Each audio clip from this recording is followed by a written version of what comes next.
Welcome back to the kitchen. We've talked micronutrients and precision technology.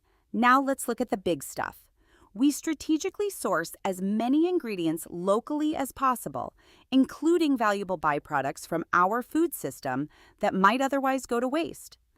Cattle have an incredible ability to turn those ingredients into high-quality nutrition. Today, Austin's breaking down how we maximize that ability without ever compromising the health of the cow. This is the slightly bigger inclusion rate. So these are going to be like the concentrate grains. And so when we're growing crops in the field, we're gonna silage. If you pan over here, this is silage. We're bringing the whole corn plant into here, and we're harvesting the whole corn plant.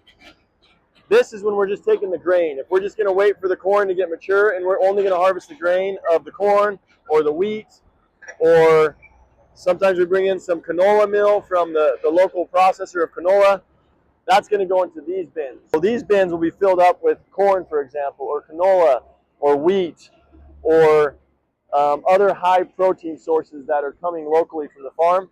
And then those, just like the other ones, these augers will turn on as soon as the diet calls for it, and they'll feed the scales.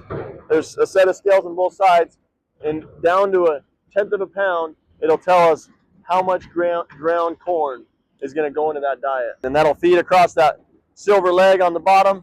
It'll be elevated into the mixer. All these bins are full of different ingredients. In the middle, we have a grinder. This will be corn just out of the combine. It's dried. We'll bring that in here. We'll first grind it through the middle, and then that ground corn will go into one of the bins and be fed through the legs. This is the main leg that goes across the whole kitchen to take the ingredients into the mixer. This right here is a scale with 4 heads. This is one ingredient, hits a scale. This is attached to that bin, hits a scale. This auger is attached to this bin, hits a scale. So each of our scales has 4 heads. So when Juan pushes time for the milk cows, these augers will come on. Soon as he gets the desired amount of pounds onto that scale head, this auger will automatically shut off. That'll dump it into the leg, and it'll make its way to the mixer. Yeah, that's going to be my thing. Is how often are these running? How often are you? These are different ingredients that will ultimately go into the second phase, the ones that hold the 1,000-pound totes, and they just drop into the scale.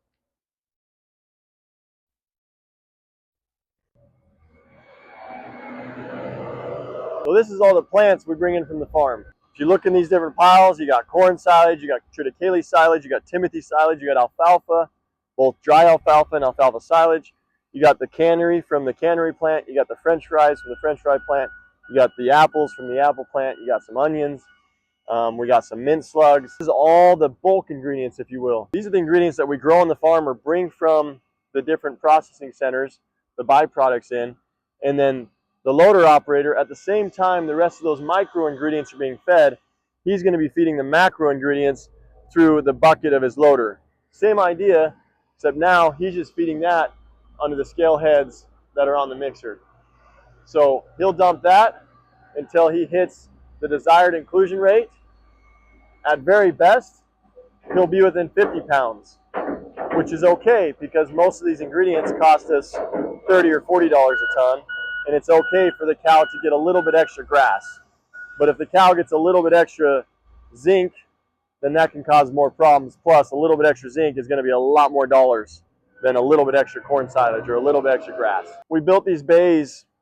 Pretty soon here, we won't have most of our farm-raised grasses and ingredients in the middle of the yard. They'll be in the bays. We're over there building some more bays, so all the feeds will be kind of tucked in so that they don't blow away. One of the biggest reasons for this kitchen, aside from feeding the cattle very, very exact, is this idea of shrink. Shrink is a very significant term in almost all business cases. If you're a grocery store, shrink is whatever's stolen off the shelf that you bought but never got paid for. It's the same here. Anything we buy and don't utilize through the animal in our kitchen is going to be considered shrink. When we buy feed, we want to put that feed through the ruminant so the ruminant can turn it into protein and manure.